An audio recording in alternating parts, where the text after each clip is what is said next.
And we're back with another episode of B-Scar TV.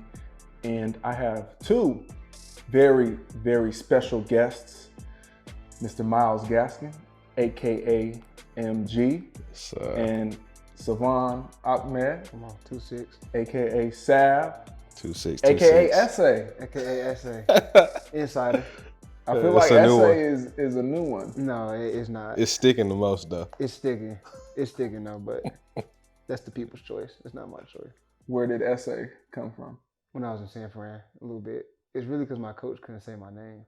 Oh, really? Yeah, I think he couldn't say my name, and then it kind of just went to Essay, my initials. You do have a difficult name to say, though. Savon? Your full name. People get it wrong. Somebody just called you Salvon. And I let it slide. The barber. Yeah, you let it slide. It's crazy. Jose said, Salvon? He pointed at you and you was like, yeah. And I looked at That's him. crazy, I was actually in the barber chair.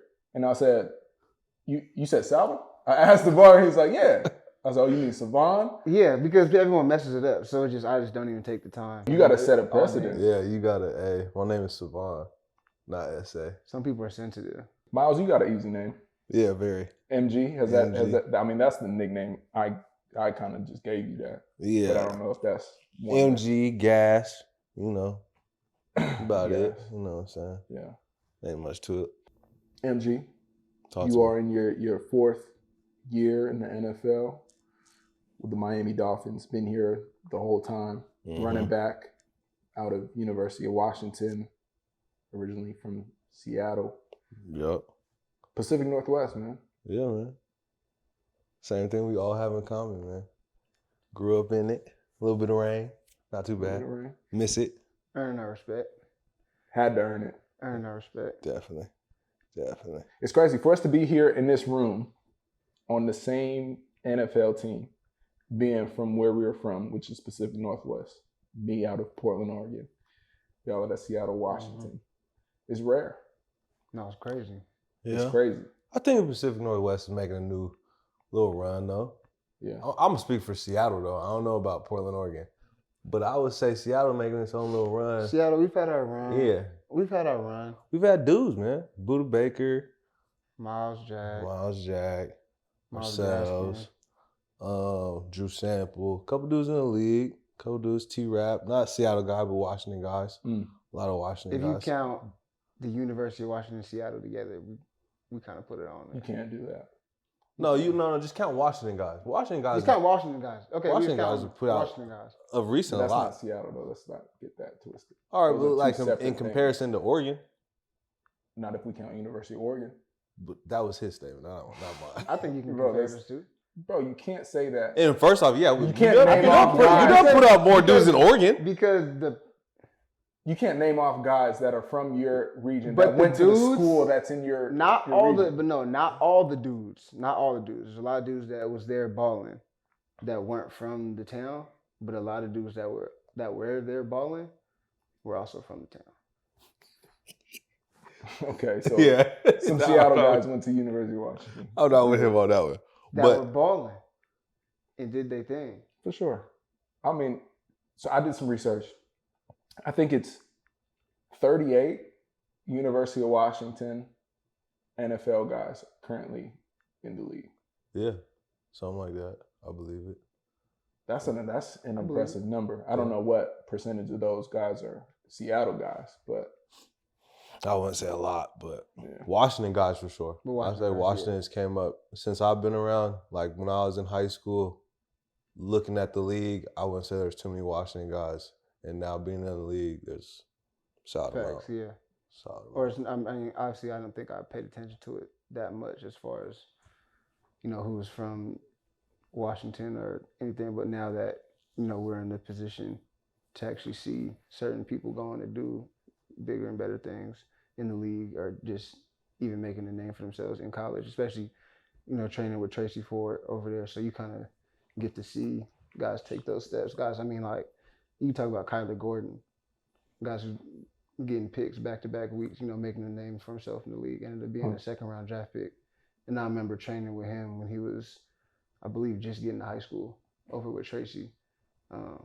and Tracy just telling me how athletic and how good this dude's gonna be, and just seeing stuff like that pan out. So Wow. that's Yeah. dope. At what point did you see, what's his name? Kyler Gordon. Kyler Gordon. What point did you see him, like when he was coming up? When did you first see him? When he was a senior in high school or like before that? I think he was, I don't remember exactly what age. I just remember he was at the facility training. He was a younger guy. Got you. He was a young dude. And so I just remember Tracy talking about him. Like, this dude's going to be a guy. This dude's going to be a guy. And for the most part, Tracy spot on with what, you know, what he sees. And then he ended up, you know, coming to Washington. And I think anyone who knows Kyler can speak on, like, his athleticism is crazy. Really? What position he play? Crazy. Corner. Okay. I think he's playing nickel right now, though, for Chicago. Huh? No, he's playing corner. He's playing corner. Mm-hmm. But yeah, no, he's been. It's just, I think I'm saying, like, just to see, you know, coming out of that facility and being able to see guys like that, like, just kind of grow into themselves, being from the town. We're talking about guys from Seattle, so yeah, being around that is just dope in general. In Tracy's gym, is that where a lot of the NFL guys go and train, or is that where a lot of the elite college guys who have a shot at the NFL who are from Seattle, that's where they go? I said both. Yeah, I think it's a mixture of both. Yeah, because you got like Bobby Wagner. When we was kids at the time, it was like Bobby Wagner, Rich Sherman, KJ Wright, and then like a couple guys just from the Seattle Seahawks, maybe at that time. But at that time, that was the Legion of Boom and everything. And then you had guys, young dudes in there, like me and him, Buddha, Miles Jack, Kyler Gordon might have been in there, but he'd been a young bull. Like, there was a time where there was Miles Jack, Buddha, myself, and him, and then you look at it. At that time, nobody's looking at me and him as dudes that's going to be in the league because you got these two other, like, top-tier guys, but you just get to see this, like, factory of dudes go to the league, go to UW, or go to the Pac-12, especially from, like, Tracy's gym. A lot of guys in the Pac-12, a lot of guys you just grow up either playing against or playing around, you know what I'm saying? And it's crazy because it just keeps on flowing. It just keeps on flowing. It's like I look at it like if anyone from the town, like if you want to go do something like special with your career, I think like that's where everyone goes. Cause like that's my perception of it. It's like that's where you go because you're going to be around talent. I mean, you talk about being 15, 16 years old around guys like Richard Sherman and Bobby Wagner, KJ Wright, guys are going to be Hall of Famers, you know what I'm saying? I'm not, you know, obviously me and Myles, you know, we still working our way up to, you know, making a name for ourselves. But even just if we go back and having kids that are just starting their high school careers, being around guys who, you know, been there, done that, I think that it just makes an impact. So the younger you can be, like in that program, in that facility, just being around, I think it changes your game, like your mindset, 100%. Oh yeah, without a doubt. I wonder how long he has been running his gym. Do you know when he started? How long before I've been with him. Boom did he start? Or was that like kind of around the time he started building the foundation? It was earlier 2000s, I want to say, because I've been with him since I was 13 years old, and I just turned 24. So so it's been, and he had some years under his belt way before I had even got there. So wow, he's been doing it for a minute. And so yeah, if you from the town, everyone kind of knows, you know, that's where you go. That's where you go.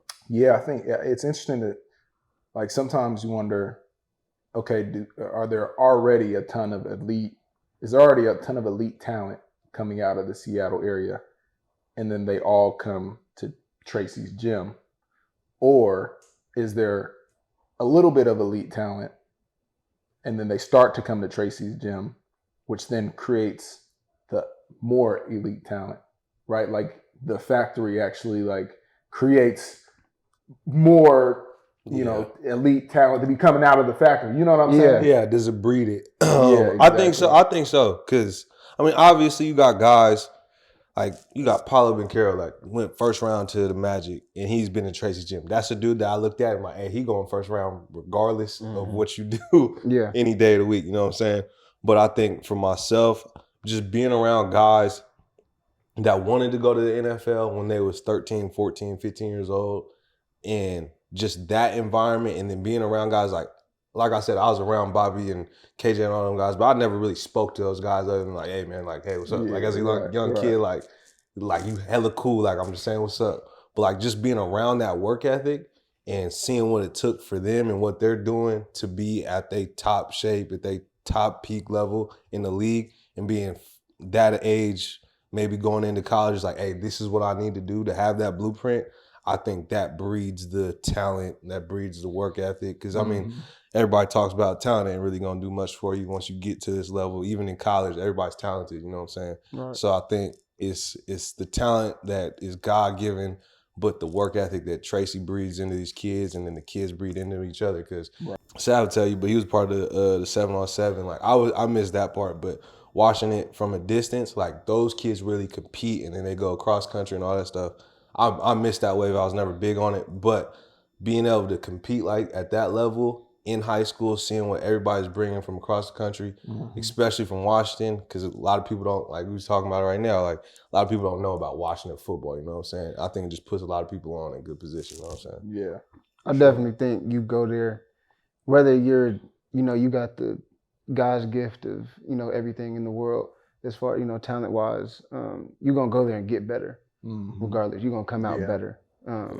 Whether that's you talented with everything or you need stuff you actually got to work on, you're gonna go out there and you're gonna come out better for sure. Yeah, just being exposed to like a higher level of competition than you've seen before. Yeah, exactly. Or a higher level of performance or training or whatever it is. I remember like when I was coming up, I played CYO football, which is like the Catholic Youth Organization. Like I played from third grade, which is when I started. Third and fourth grade was flag football. Started tackling fifth, and went fifth, sixth, seventh. Seventh grade was the first time that I was able to carry the ball, because before that I was like a one striper or two striper. It was basically with the weight limit. You could. I was like, that's like the X on the helmet. Exactly. Yeah. So it was stripes in Portland. Really? And if you had one stripe, then you could basically play like off the ball. You couldn't touch the ball, but you'd be a linebacker. If you had two stripes, you can only be O-line, D-line. Yeah, and that's like the X on the helmet. Yeah. Of being the fastest kid on the team. I have speed. Obviously, I have speed. You guys know that. Absolutely. The fastest guy on the team, but I'm playing offensive tackle and I'm playing defensive end. Seventh grade, you went through my growth spurt. I was thin, I was skinny, and I remember like wearing garbage bags and going on jogs the day before weigh-ins, and then I had no stripe. As a kid? As a seventh grader. That's crazy. So boom, played that season CYO. I was gonna go back to being probably a two-striper. I started filling in my 8th grade year. So like, nah, I want to continue to carry the ball. So I moved over, I changed the leagues. I went from CYO with all the white kids, and I went to Pop Warner and played for the Whitaker Warriors. Play some real ball. And the level of football player I went from 7th grade to 8th grade, like the level of competition I was around, the physicality, like the way cats were hitting, and we were nice. Like this was the best team. This was one of the best teams to ever come out of Portland, Pop Warner, like in middle school football. We were incredible. And just being around that, bro, I started hitting. Like I was really like, before that, contact wasn't something that I was like really into. But being around that, like raised my level of competition. Like it was this kind of sink or swim mentality. And it was coupled with a growth spurt. Now I'm like, big, I got muscles and it's that too. So, it's crazy. Like if I never had that, who's to say it? Like if I was never surrounded by any of that type of competition, do I make it here? In the same way, or if you don't go to Tracy's gym, if somehow you end up at another gym, with the talent that you have, do you end up having the mindset, or you around the comp? Do you have that edge that Tracy's gym allows you to have? No, I don't think so. Shit. I don't think, like for real, like obviously, we both blessed with, what God's blessed us with, physically and talents and all that. But like you said, talent only get you so far. It's a mindset. So we do this thing called Competition Thursday. And this changed my mindset forever. So it's a competition. It's it's drill. It's about a 15-yard drill. You breaking, cutting, going over whatever hurdles, and it's a race. And there's 4 quarters. So you might do 8 reps a quarter. And so that's what, 24, 18, 24. You're doing 24 reps against this one person. I'm trying to beat you every single time. 24 reps. I swear, am I lying? No. You're one-on-one? He's underhyping it too. I'm under. You're I'm one-on-one, 24 24 reps for 24 reps. I mean, there's a team. You're matched up. It's a relay race. It's a relay, but it's like drills. Me and him are going against each other. For 24 reps. 24 reps. 24 reps, and I'm trying to beat you every single time. And there's no bending over. There's none of that. So I think that creates a dog in you. Yeah, I think. For sure. I think personally, I don't think without competition Thursday, I don't know if I got the mindset that I got now. Yeah, for sure. I credit a lot of it, to Tracy and how he just kind of groomed me around that. Had me around that type of stuff and just competing. I think it just comes down to competing. I'm always compete with you. Yeah, and I'm always think I'm better. I'm always going. I think that's what it comes down to. I'm gonna try to beat you in everything. And so, I think same with me a little bit, but I always like competing in that sense. Like I always like being in better shape than people. But I say with me, with Tracy, it was the fact that he took the time in the sense of like he would, like if you wanted to get that extra work, if you wanted to get extra work to the fullest, hey Trace, I'm trying to be like when I was 15, I had no offers and I came into him. I was like, hey, bro, I'm about to come over here. I'm about to take the bus over here probably like 3 to 4 times a week. And I'm trying to get some extra work. Just me and you. You got an hour and a half for me? He was like, yeah, bet. Easy, kid. And for that, I want to say like a year and a half, I was in there messing with him on his Vertimax, doing all types of shit. But I remember we were on the Vertimax damn near every day. And the year go around and I had an offer from UW probably like 4 games in my junior year. And it was just the fact that he gave the time to a kid, never asked for a dime, never asked for a penny from me. He knew that my work ethic was like his payment, I guess. Like when we talk about it now, he was like, hey, it's nothing for me to do that because I knew you guys were gonna work. And like this is what you putting your heart out there as a 15-year-old, 14-year-old kid. And I'm taking the city bus from downtown. I'm skipping school. Like I'm leaving classes early because it's basketball season. So I ain't working out at the gym at the school. I'm leaving class early, taking a bus, going to Bellevue, cross the bridge. And I'm taking a bus back to Seattle, then getting on another bus, go back to Linwood. He know all this. And he like, hey, bro, if you gonna do all this to chase your dream, the least I can do is give you an hour and a half when you get here. You know what I'm saying? And wow. And like I said, like a year and a half when that went by, had an offer from UW. He was probably like the 3rd person I called when I got my offer. I told my dad, told my mom, told my brother, told Trace. So, you know what I'm saying? That's never asked for nothing. Bro. Never asked for nothing in return. That's incredible. Never. Yeah. Is he like that with all his clients? If you show that you believe in yourself, you ready to work, you ain't scared. Right. You ain't scared to put yourself out there like that. Because I mean, like everybody in that gym been in there throwing up or some down bad, crashed out. You know what I'm saying? But hey, man, it is what it is. Especially when you're a young kid. I think this is inspiring when you see young kids make that decision that, hey, this is the dream I want to chase. Like even now, like when I'm sitting in the spot that I'm sitting in the league today, when I talk to other kids, you can tell them kids that are different, that are like, hey, this is what I want to do.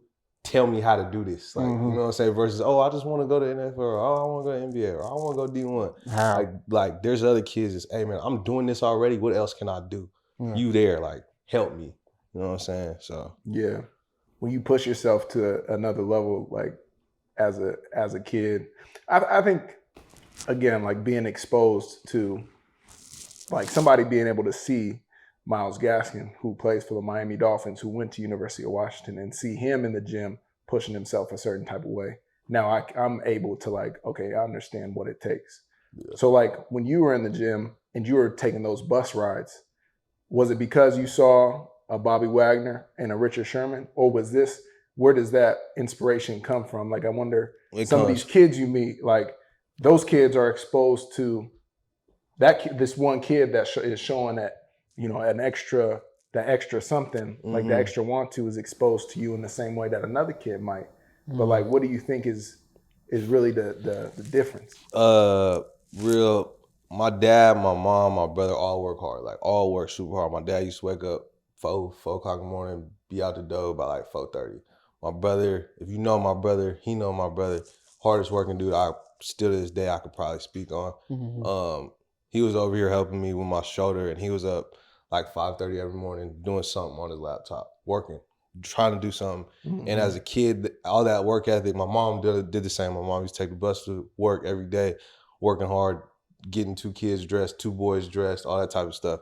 And I always, like, for the front of my life, I just didn't really have like a direction. I mean, obviously as a kid, but once I like dove into football, I was like, everybody else is working hard at something, and this is what I'm choosing to work hard at. So seeing what everybody else worked hard at was what motivated me to find my calling and put it into football. And it wasn't everybody else. Like my parents, like everybody's parents, they would say they want to go to football. And like, hey, what else would you want to be? You know what I'm saying? But like that was me at that age, and I mean, it just kind of like my parents kind of didn't deny me of it after a while because they just seen how hard I wanted it. So yeah. So your family gave you the fuel, and Tracy gave you the roadmap, and all you had to do is drive. That's a good way to put it, my boy. All you had to do is drive. Yeah. Damn, that's tight, bro. That's tight. What about you, Sal? Man, I like I said, I think it goes back on my parents and how I was brought up as well. You know, my mom, you know, worked so hard. You know, my dad worked hard, and you know, my sister, and you know, my papa. Man, he showed me the ropes for a lot of stuff. You know, everything from keeping God first to the order I should have my life in, like what's important to me, what's, you know, like stuff like that. And then I think it just kind of instilled a work ethic in me. Like one thing was always like, which I need to work on now, but it's like when I was younger, it's never be late. You know what I'm saying? Obviously, he knows like, I need to work on it now. But when I was younger, like that was his thing. Like everything was just so precise. So it went from, you know, folks he picked me up every day to go to football practice, and if I was not outside ready to go, like he was on me. So I think it's just from being precise, and I think that just led into, you know, as I got older, just knowing exactly what I want, because you know he instilled a lot of stuff in me. And I think just knowing exactly what I want to play football, and I want to be the best that I could be at it. And I think I credit, you know, a lot of my parents and Tracy, and I always say, if I had hopefully I get my Hall of Fame speech one day. But I give a lot to Myles too. Like my life changed drastically when I met Myles, like for real. Just from everything, like I got a lot I could say. Like just from everything, bro. Like for real, it changed my life from giving homeless people food to that's what he would do, bro. Like just being with him, he would always, oh yeah, I'm gonna just get some extra food. I'm gonna give it to homeless people. Like if we got extra stuff in the car, I'm gonna give it to homeless people. Just stuff like that. But that's just like the little stuff.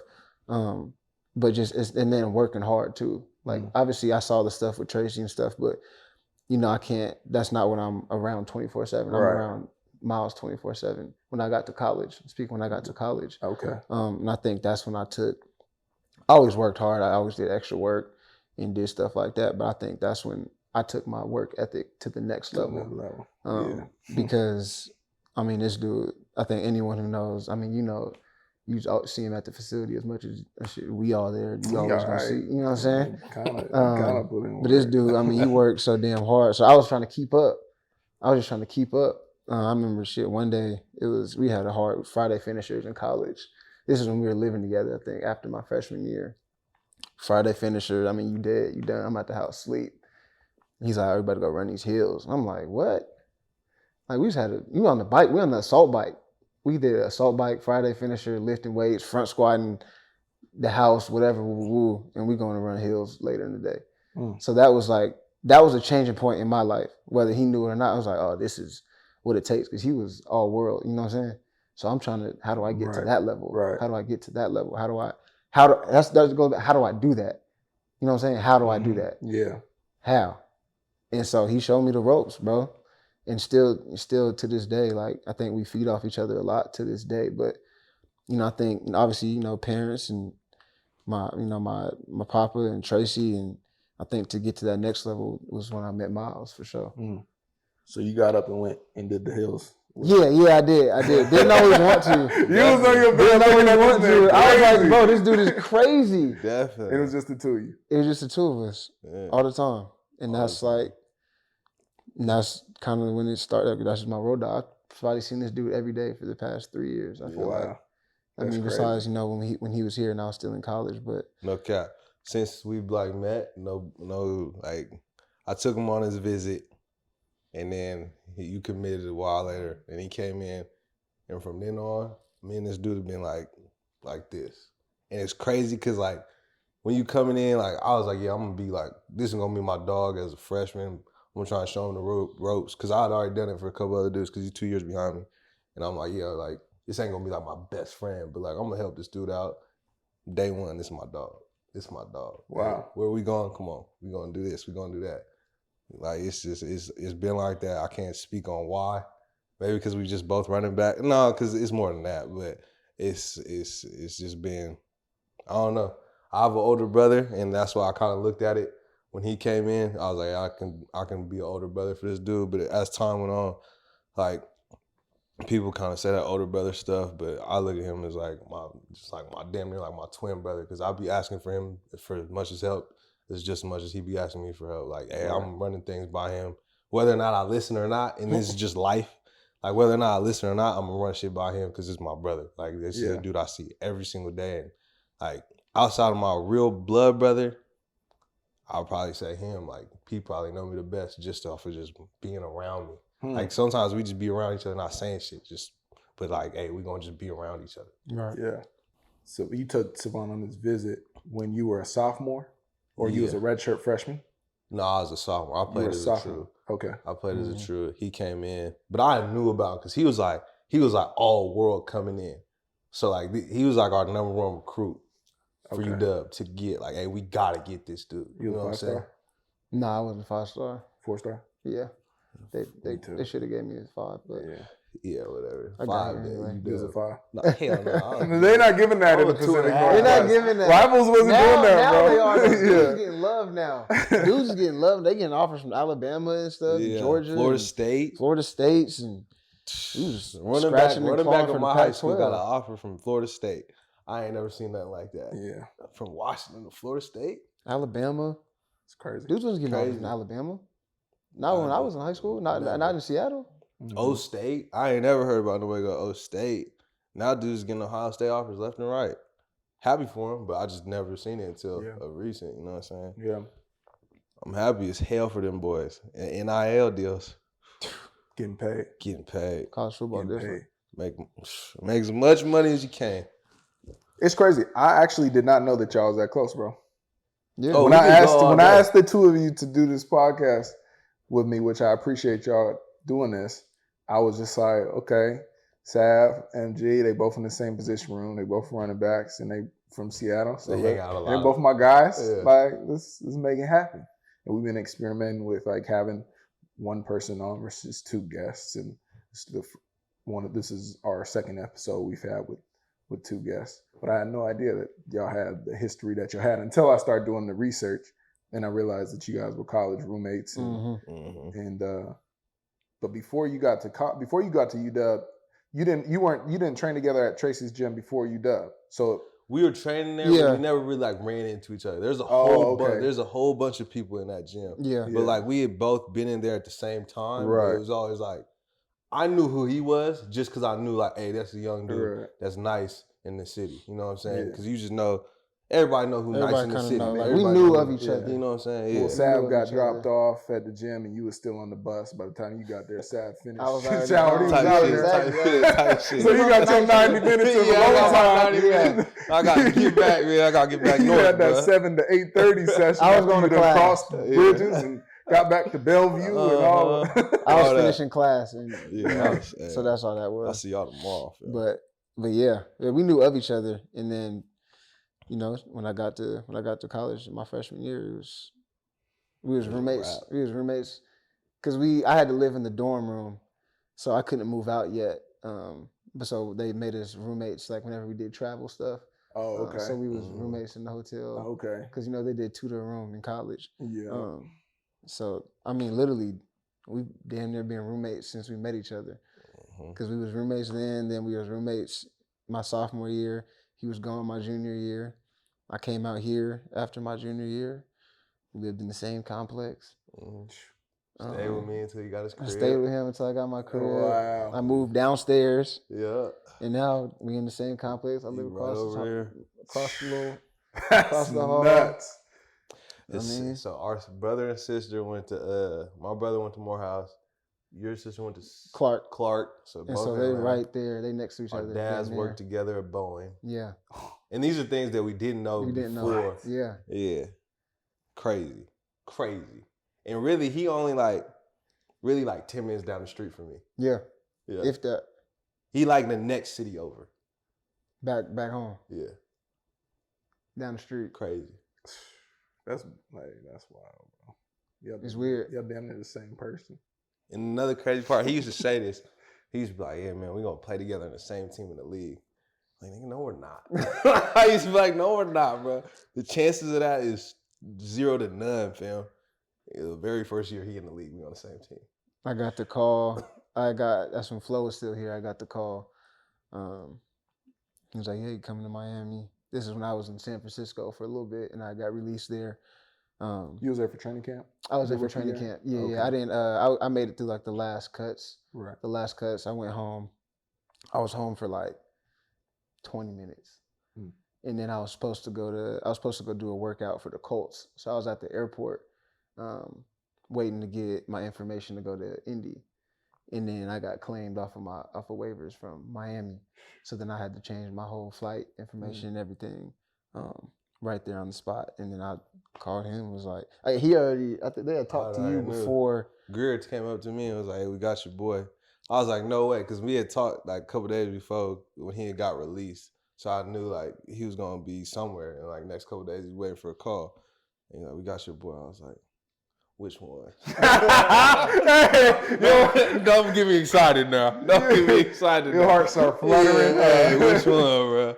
Yeah, so he called me. I said, hey, come on, bro. Good already. Had a bed already in the crib. Oh, man. That's right. Good money, bro.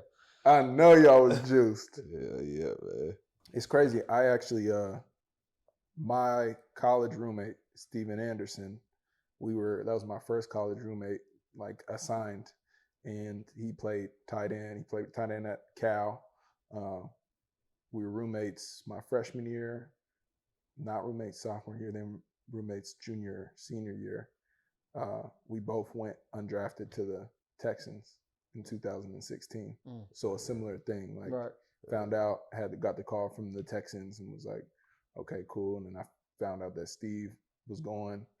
And I called him. I was like, hey, bro, we out there.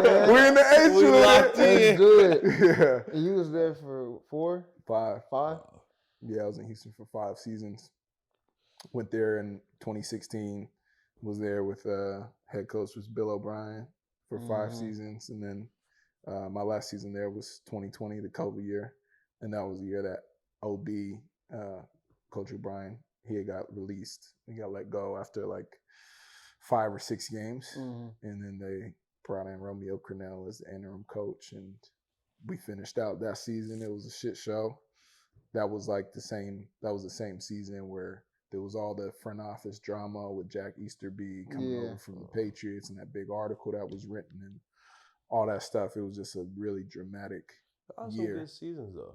What, bro? We had great seasons. Hop over there. We had Hop, Deshaun, JJ, Clowney, Whitney, Brian Cushing. The glory years. We were nice, bro. I mean, You played with Brian Cushing? Yeah, Will was over there. boys. Will was over there. Whitney Merciless. No, Will. Will Fuller. Yeah. Will was over there. Yeah, it was him. Yeah, it was him and Hop. Yeah, him and Hop at receiver. We had a few other receivers that were sprinkled in there. Duke Johnson played running back for a while. Lamar Miller, that was like the top. Lamar was there. He came there after he left here. Actually, yeah, he was balling. Yeah, he was serious. Nice. We had Carlos Hyde. Year he was. That's when he was balling. Yeah, he was doing this crazy thing. Then we had the year with Tyrann Mathieu and Kareem Jackson. I forgot he was over there. Bro, we were nasty. Jonathan Joseph playing corner. How far did you get in the playoffs? We lost in the second round. We beat the Bills first round, and then we went up to Kansas City, and we lost to them. We were up, I think, 21-0, something like that. and then they ended up coming back. We were up there in Kansas City. Then Cole Hardman runs back a kickoff return. And then we fumble something. We fumble on a kickoff return. Boom, yeah, Tyree start going crazy. Mm-hmm. Next thing you know, we look up and they're up on us like fast. That's how it happened. A lot of playmakers. Lost that game. Yeah, it was nuts because I remember there was a point in that game where I looked at the scoreboard and we was up by 3 or 4 scores, and I'm like, damn, we about to go to the Super Bowl. And because this was when Baltimore went on their run, when like Baltimore really came out and like nobody could stop the run, they had like changed up. They had like introduced a scheme that the NFL hadn't seen before. Yeah. Like when they was putting the fullback in motion and snapping, and he was flashing. Where he was doing that with the tight ends, like, and then Lamar was like carrying it, and it was inverted options. Sometimes it was the regular option. That was bro, MVP it was season, shit. That bro. was his MVP. That was MVP. That was the MVP season, right? Yeah. So they lost. The Ravens lost that year to the Titans the night before we played Kansas City, and the Titans. I mean, Houston and Tennessee, we play each other twice a year, and we would always handle them. Yeah. Like, and we saw that, and we were like, damn, if we win tomorrow, we're gonna have to play this game at home in Houston. And that's gonna be the AFC Championship. And we're gonna handle them, and we're gonna go to the Super Bowl. So I literally, bro, these thoughts go through my head while I'm on the field up at the Chiefs Stadium, and I'm looking up like, damn, I'm about to go to the Super Bowl. Next thing you know, Tyreek Hill happens, McCole Hardman happens, Patrick Mahomes happens, and going home. Yeah. And I went to Tulum. Hey, that's not a bad second choice. Yeah. Have it quick. Yeah. Have this quick, man. Fast, bro. Fast. Yeah. It's been a good journey though. Yeah, man. This whole NFL journey has been a good one. What's the biggest thing you learned from it? Obviously, you're still in it, but from the league, bro, there's been a ton. I think. Actually, let me rephrase that. What would you tell you now as a rookie? There's so much that I experienced not knowing what I didn't know back then, making the mistakes that I made. Like, I don't know if I would go back and tell like my younger self. I think maybe my word of advice would just be like, enjoy it, be patient, just enjoy it. Like, breathe through it, have fun at the end of the day. But I don't know if I would go back and like tell myself mistakes that I've made over the past years, or things that I, have learned now because I experienced what I have over the past 7 years. Like my best teacher has been experience. Yeah.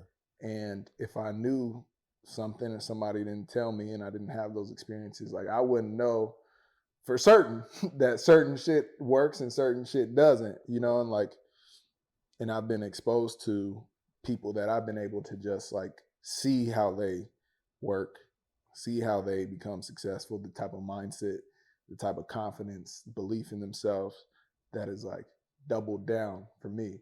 It's like similar to what we discussed earlier about being in the gym, being in Tracy's gym, and just being exposed to to greatness and to an edge. And for me, it was like being exposed to guys like Brian Cushing, guys like Brian Peters, who was a special teams ace in Houston, and not just seeing how like hard they played or how how great they were on the field. It was like how they approached it and the mindset. And when Cush stepped on the field, he like flipped a switch, and it was nothing else except like this, and I'm gonna be a dog. And then I'll step off the field and be a great guy, and I'll talk shit, and I'll do my thing. But like when I step on the field, it's and when I'm in the weight room, I'm gonna train like I am the dog that I am. You know what I mean? Yeah, like that type of approach. And I met Ndamukong Suh like in my first off season after my rookie year, and I started training with him. And every morning, like 6:30 in the morning at Nike, we've been doing it since 2017. And through Ndamukong, I met Keith, who's my trainer, who I go back to him in the off season, or like after this training camp when I was hurt, went back to him in Portland and trained with him. And it's all just like having a plan. Yeah. What's your plan for the day? What's your plan for the week? What's your plan for the month? What's your plan for the year? If you can't answer those questions, then you pissing in the wind at the end of the day. So like having a plan, that's something that I've had to learn. Yeah. And like I've like seen the power of it. And like it's crazy because that shit really is like, when you're able to structure out your days, and which allows you to like structure out your week. And so how you're training, what your goals are for a week or a year or a season. It gives you now more time to kind of like zoom out and really look at your life and what you want to accomplish. So like the value, you maybe don't see it in that one like structured routine based day. You might not see it after 2 of them or 3 of them, but add a whole year of that.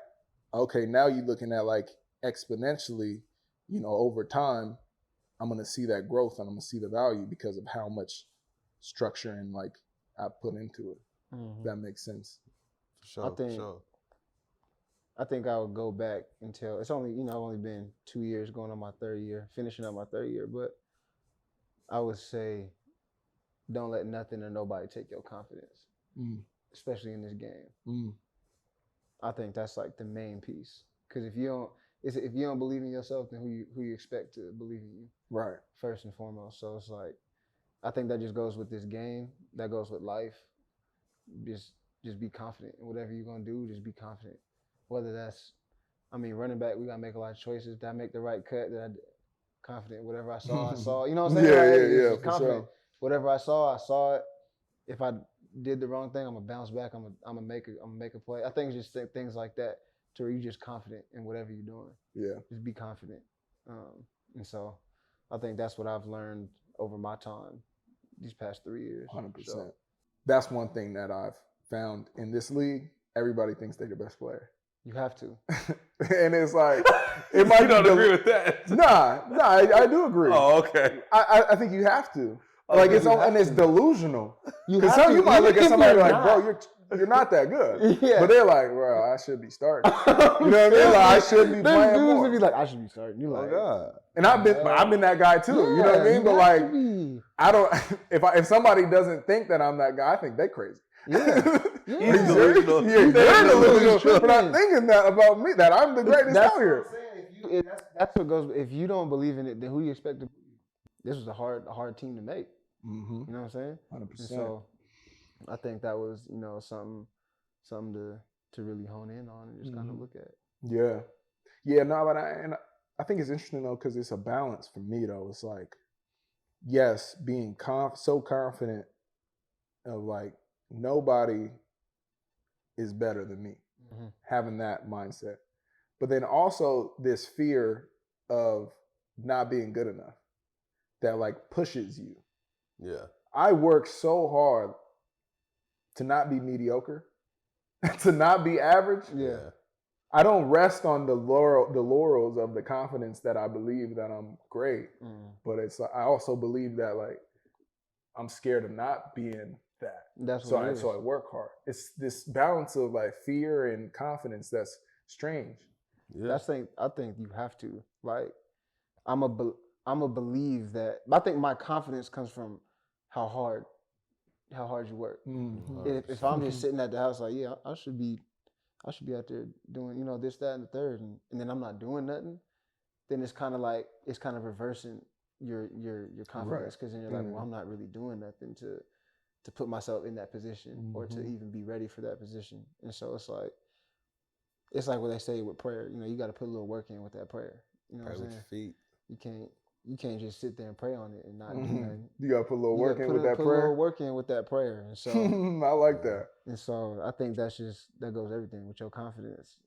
Your confidence gonna come from how hard you work because you may not be the best player out there, but you work like you are. So I think that's what we fall back on a lot. Yeah. I don't really like dive into the like, hey, I'm better than this person because I look at football, or at least in my position, it's just like our position. It's like, hey man, you just got to be able to play more like that play on who are you that day. That's how I look at it. Like, how great are you on the day that it matters the most, which is Sunday or Monday? You know what I'm saying? I don't really look at it as like, hey, I'm just straight up better than all these people. I just kind of just focus on myself. On, hey, can I be my best self on Sunday? That's how I've always. How you do that though? How you taking care of my body? Yeah. Film, all that stuff. Like I'm a firm believer in. You should mess up in practice, 100%. You should try shit in practice. I like when coaches get mad about mess ups in practice. Obviously, mess ups in practice are something when it's, hey, this is lackadaisical, or oh, you're doing something outside of your game. But hey, if you're trying to do something, you know what I'm saying though.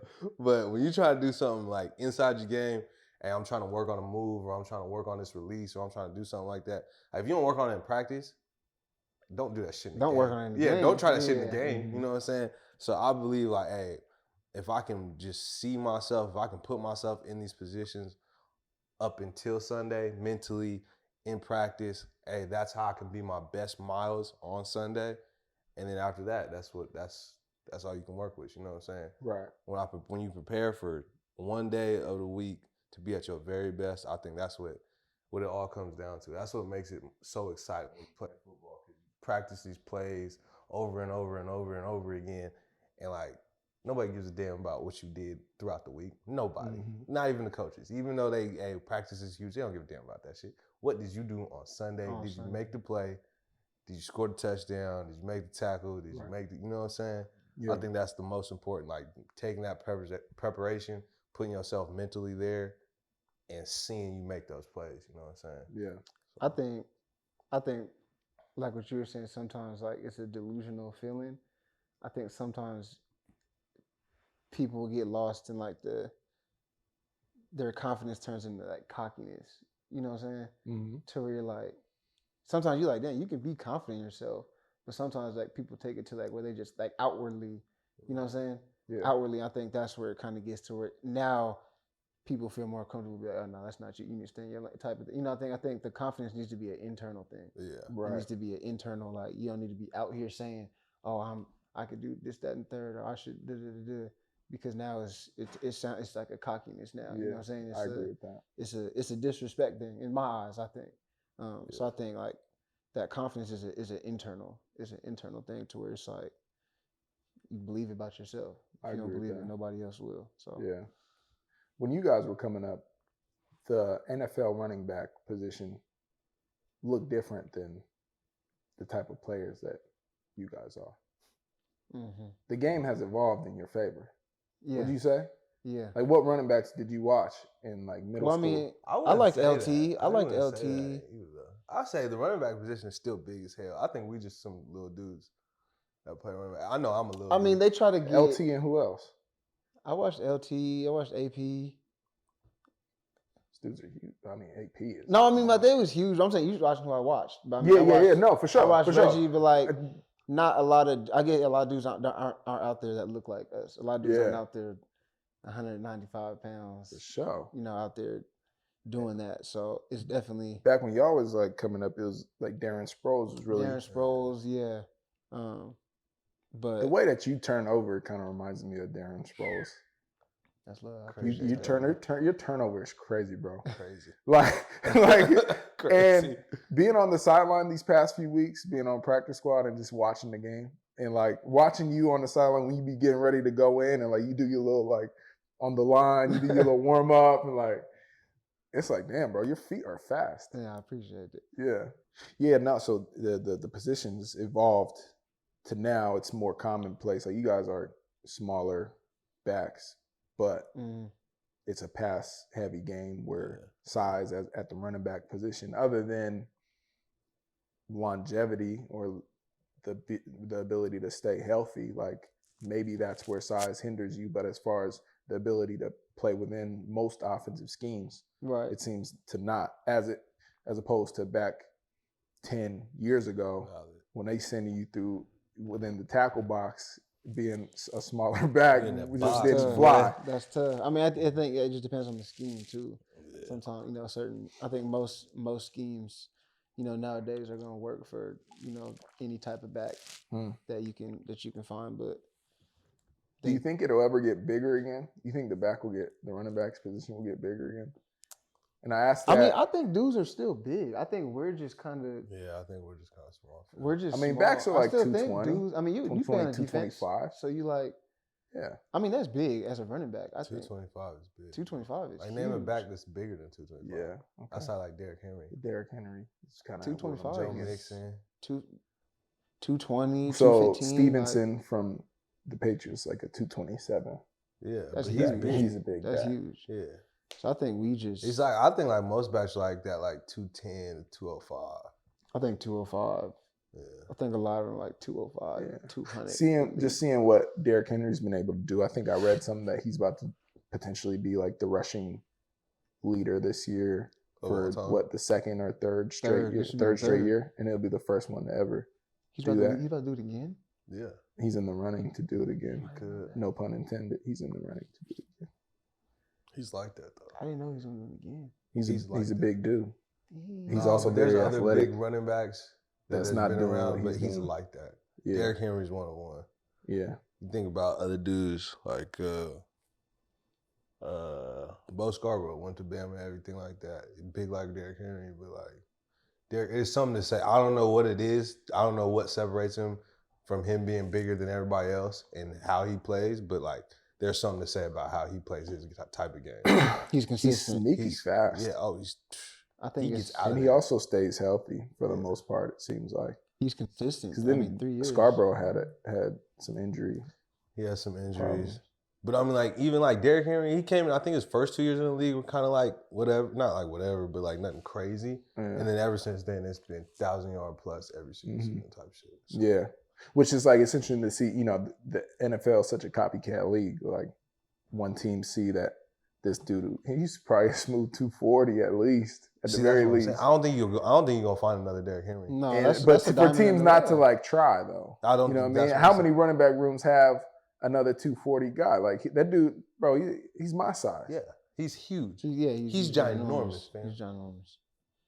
I don't know. can I don't find think that. that's what I'm saying. I don't think you're gonna find another one. Like when Julio was when he was in his prime, that was a big receiver. You saw a lot of teams try to go. Yeah. I saw a lot of like undrafted free agent Julio Jones type, like the Yeah. big jump ball receiver. Yeah.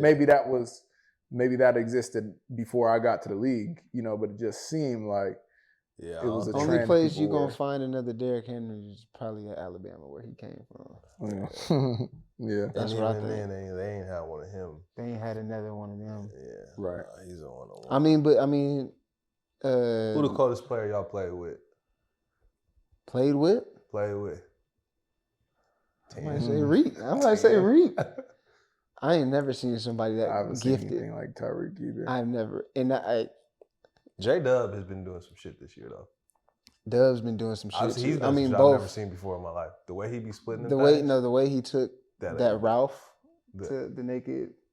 the acceleration on that. Yeah, that Crazy. was the His Euro. acceleration is wild. The Euro was Yeah. crazy. Crazy. He's different. But respectfully, I ain't never seen nothing like 10. Yeah. I ain't never seen nothing like not 10. at all. I've never seen a dude And I knew stop. I knew he was elite. Everyone knew he was elite. But when you see it in person, What surprised every me day at practice. every day at practice. It's every day That's at what practice. surprised me. Like he's running full speed at Yeah, practice every he day works. and working I hard. thought You can we'd see it tell, on though. Sunday. You can but tell you see he it went every to day. like he got an edge, and it's like Yeah. that JUCO edge. Like, Yeah. and he grinding that shit out. Like he has his own story. Some dudes really just been that dude their whole life. I don't know his whole story, but like you go to JUCO, that would give you an edge. Mhm. Everybody I know that went to JUCO has an edge to them. Like, hey, bro, I do not belong here. You know what I'm saying? To see that, to go to JUCO, to go to the league, to be the best receiver in the league, like man, that shit probably played a huge role though. You know what I'm For saying? sure. Yeah, I that should think- give you an edge, bro. The impressive part was seeing it every day at practice. Because some dudes might, he a Sunday. I mean, he's a Sunday dude, but he's a Monday through Friday dude too. You know what I'm saying? Like he can show up on Sunday. he gonna and be do it. he's a Sunday dude regardless, but he a Monday through Friday as well. So Yeah. or whatever, Wednesday through whatever. Yeah, But work week. he there, but yeah, Dub. He's been doing some crazy shit too. See, I was with Hop when Hop was the best receiver in the league. Mm-hmm. When it was like the argument was him and Devontae Adams. So Hop, your number one, or is it JJ? I mean, but like Was he a Wednesday? Was he JJ a, I'm saying you JJ named some too. dudes earlier, fam. were they? But Were they Hop work week was guys? different. He wasn't as much of. He wasn't a grinder during the week like Tyreek is. But Hop was crazy though, because you might not see it all week, but Sunday, bro, he was ready to play, Guys, bro. In the chillest dude. Mm-hmm. You know, like Hop was hella cool. You know, has like a peace sign tatted on his hand. Like he's chilling. But when he gets on the field, bro, he's got this competitive edge that he wasn't trying to lose. No jump ball, no route. Like it was him in the corner. Like it was just to see it consistently every week.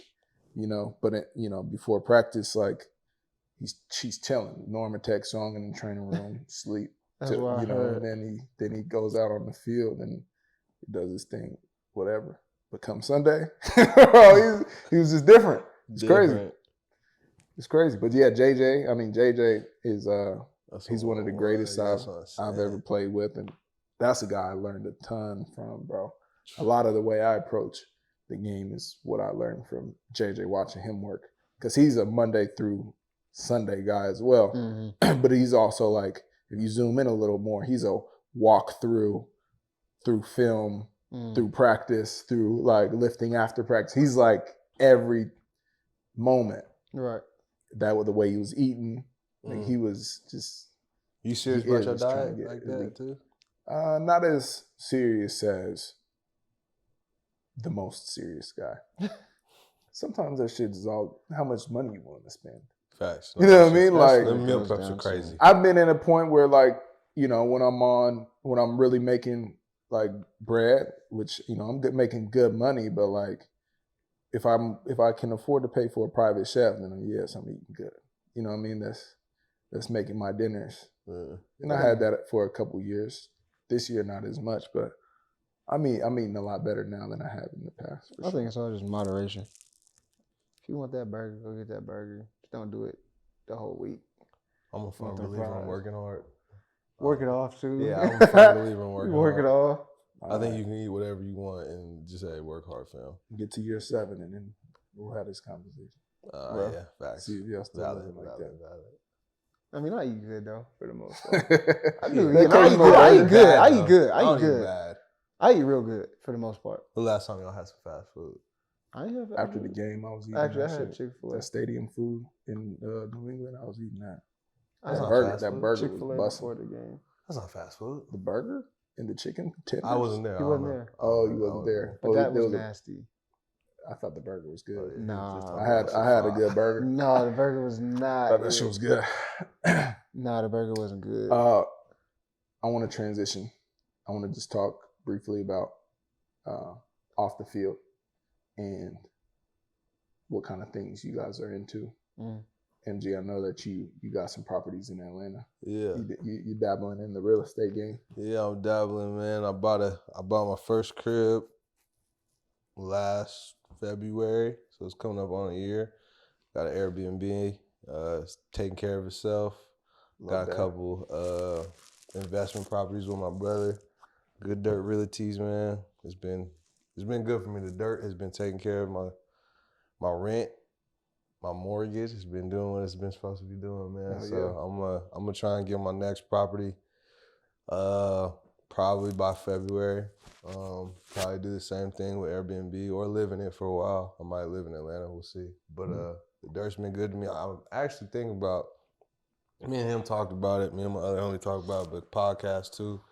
I think this is very interesting what you do. So when you invited us, I was like, man, I gotta make my way on there. This is dope. So yeah, but I'm trying to branch out a little bit of everywhere because we all know football ain't forever.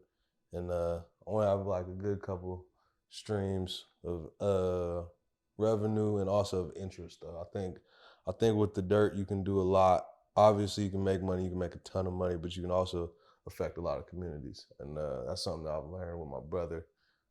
He has a couple apartment buildings and he has these kind of like barbecues and giveaways, and it's definitely it's in the hood in Atlanta, and you get to see a lot of people that are kind of down bad, and you be able to bring a lot of people together, make affordable housing, and then give away books, give away bikes or whatever it may be. We got this nonprofit called Gaskin Gives, and we were able to do something for Christmas. And it kind of all clicked for me in this really over Christmas, leading up to Christmas, that might be something I really want to do also along with the dirt, but bring people together with community. So when you say the dirt, you mean real estate? Real estate, yeah, the dirt. I like The dirt, I man. like that. It's in the All dirt. right. The money in the dirt, man. Come on now.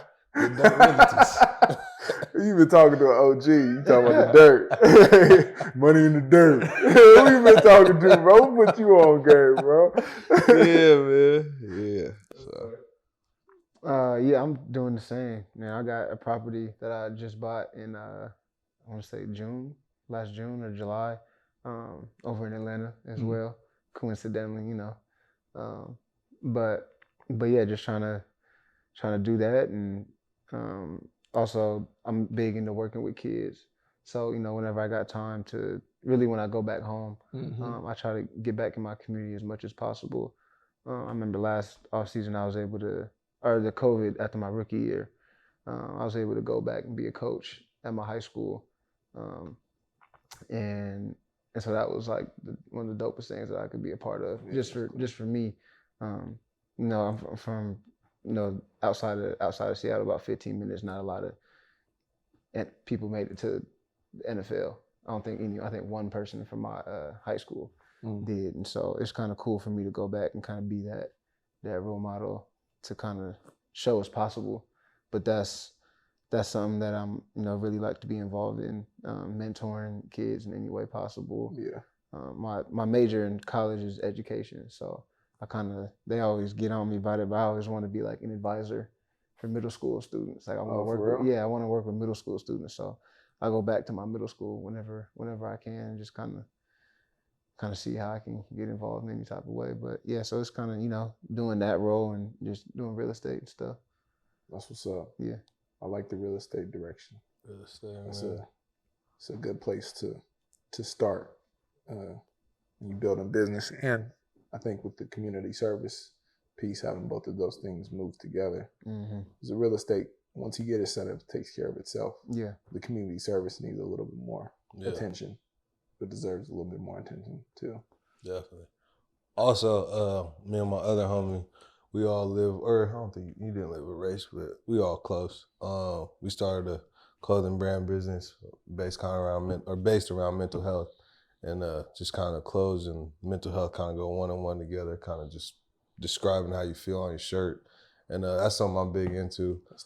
Fashion and mental health. They're just kind of, I think mental health more for me, just in the sense of growing up in Seattle, you can see a lot of people depressed, you see a lot of people kill themselves, and it's tough to talk about, tough to see, but it's just something you're exposed to. It's kind of crazy, but it hit home for me always, and it's just something that if I can help somebody by just saying, hey, this is what I believe in, I believe taking the time to be there for somebody is huge, and if that can help somebody in their day-to-day, then that's what I want to do, you know what I'm saying? So, what's the brand called? HOMS Seattle, HOMS Seattle. What's HOMS stand for? Heart on my sleeve. Oh, that's tough. Yeah, so, I like that. Yeah, it's been doing pretty solid. He's a punter. He just got drafted to the Houston team in the XFL. I can't remember the name of it, but we still working on getting it really pushing and going forward. But yeah. So, I like that. Yeah, it's good. It's been good for us. It's been good in the city. People know about it in the city, but we want to take it more worldwide, countrywide, one step at a time, obviously. But yeah, it's been good for us, like I said, man. So yeah. Well, fellas, I appreciate y'all coming on this episode. Appreciate you having us. I have some high quality questions for you guys before we go. Talk to me. What was the best fashion trend of 2022? Ooh. And what fashion trend needs to be left behind in 2022? The best one? I'm going with the flare pants, for sure. The flare that was a big fashion statement that I wasn't on at the beginning because I didn't see the vision, but I'm on it now. I'm on it now. The boot cut. The boot cut, yeah, the flare, the boot cut. I think it's dope. Yeah, I think it's dope. I'm a big fan of that. What needs to be left? I can't call it right now. I can't call what needs to be left, but I do know that the boot cut, the flare, that was huge. I agree with that. That was huge. I agree with that. What was solid was the what's the pants I like? The cargo pants. Cargos was big. Cargos, the big saggy cargos. Like with the big pockets. Big pockets. He put me on those. I got myself a pair. It's probably the best fashion trend. What needs to go? I want to know why dudes is painting their fingernails. I think that might need to go. I think that one might need to go. But I just want to know why. But yeah, that one might have to go. Yeah. You wouldn't paint your fingernails? Nah. Sad? I wouldn't personally. How are you looking at that? I think, honestly, it depends on how you pull it together. Yeah, on your swag. I think it's some people are really into fashion, and like that's just like that. That's fashion. That's that higher level fashion. Yeah, that's high level fashion right there. I guess it is. I don't know. I think it's a higher level fashion. Like I think it's kind of a statement. It's a form of expression. It's a statement. Yeah, it's a statement. It's a statement. I respect it. I respect it. You want to know? I respect it. We'll leave it there. Yeah, we'll leave it there. I wonder why though. It's a higher level fashion. Who had the best touchdown celebration in 2022? I like what Smith did with the Eagles. Oh, with the mask. The mask and taking the gifts. That was hard. That like was the Grinch, cold. yeah. I knew that right off the top of the dome. That was cold. Yeah, that was hard. Cold. I like that one. Yeah. And the dude who was like carrying the ball, Grinch. Like the Grinch. I don't know if that was him or that was a teammate. It was a teammate. It was a teammate. Yeah, it was a teammate. That was hilarious, bro. AJ Brown had a cold one too. 1, 2, 3. Yeah. When he counted them, caught it. It was triple team. Caught the tub, counted the head. Got a flag. I think Hop did that and they got flagged. Yeah, they both got flagged. Yeah, they both got flagged. Oh, okay. Hop did it after though. Oh, okay. Hop did it after. Oh, I didn't realize that. Those are my two. Mine is Pat P's. It wasn't touchdown, but when Pat P got his pick, it was like 2 weeks ago, and he did the little soccer penalty kick after the World Cup. Oh yeah, that was cold. That was cold. That's tight. I like Tyreek's backflips. I'm a fan. This last one, he got some height on that one. No, that's cold. That's cold. Crazy. I like creativity though. I like creativity. But I do. That backflip's too easy. No, I can't do it. I can't do it. You got it, my boy. But yeah, I'm solid. Who dropped the best album of 2022? Sav, you were on a B-Scar radio last season, and so I'm gonna direct this question to you. I know you're a music guru. The hottest album 2022. And we could take some time. I mean, I got you. It's Joey hard Badass. Joey Badass 2000. Joey Badass. 2000. I don't know if I listened to that, bro. You gotta peep that one. You gotta peep that one. But I gave Her Loss so many spins. I gave it a lot of spins. Her Loss. Oh yeah. I gave that a lot of spins because I was more impressed with. I wasn't expecting that from 21 Savage. I think that's why I like the album so much. Oh really? I wasn't expecting what 21 Savage did on there, and he held his own for sure on every track. Every track he was a part of. So that I gave that a lot of spins early. When I did my Apple top 5, that was my number 1. Yeah. And that had just came out. So I gave that a lot of spins. Drake is always at the top. Yeah, that's always. I'm giving it the Her Loss. Yeah. You know what album I just dug into was and it's crazy that I'm so late on this, but Brent Faiyaz, Wasteland. Wasteland's fire. He did a great job with that Wasteland's project. Fire. And it's more. I've always like really enjoyed Brent Faiyaz because I like the sound of his voice, like when he was on the Sonder, like that group he was with, and then when he was on his own, his last album was dope. But I never looked at him as like a full artist, like I'm gonna put together an album for whatever reason. And so like I listened through it kind of when it first dropped, and was like, okay, I like this one and I like that one. That was it. But then the last few days I've been listening to it from front to back and understanding like the interludes and the skits and then how he's like tying together the songs. He took it a level deeper. From an R&B standpoint, I was like, yeah, okay. Kendrick shit too. Yeah, Kendrick shit go crazy now that you said that. Kendrick shit. It's either. He killed that shit. It's either he got a real story. Yeah. He got a real story. Form of art for real. And so masterpiece type shit. Yeah. it's one of those two, her loss or Kendrick's, because that was fire. Yeah. And he ain't dropped nothing in years. Okay, Doc. And there you have it. Another episode of B-Scar TV. Please leave a comment. Give us some feedback. We're always looking for constructive criticism. At the end of the day, we're trying to get better. It's the pursuit of high quality content, and it's an endless pursuit. In this episode, it's been with my dogs, MG and Sav. Come on. Appreciate y'all coming on the show. Appreciate it. Appreciate you, big dog.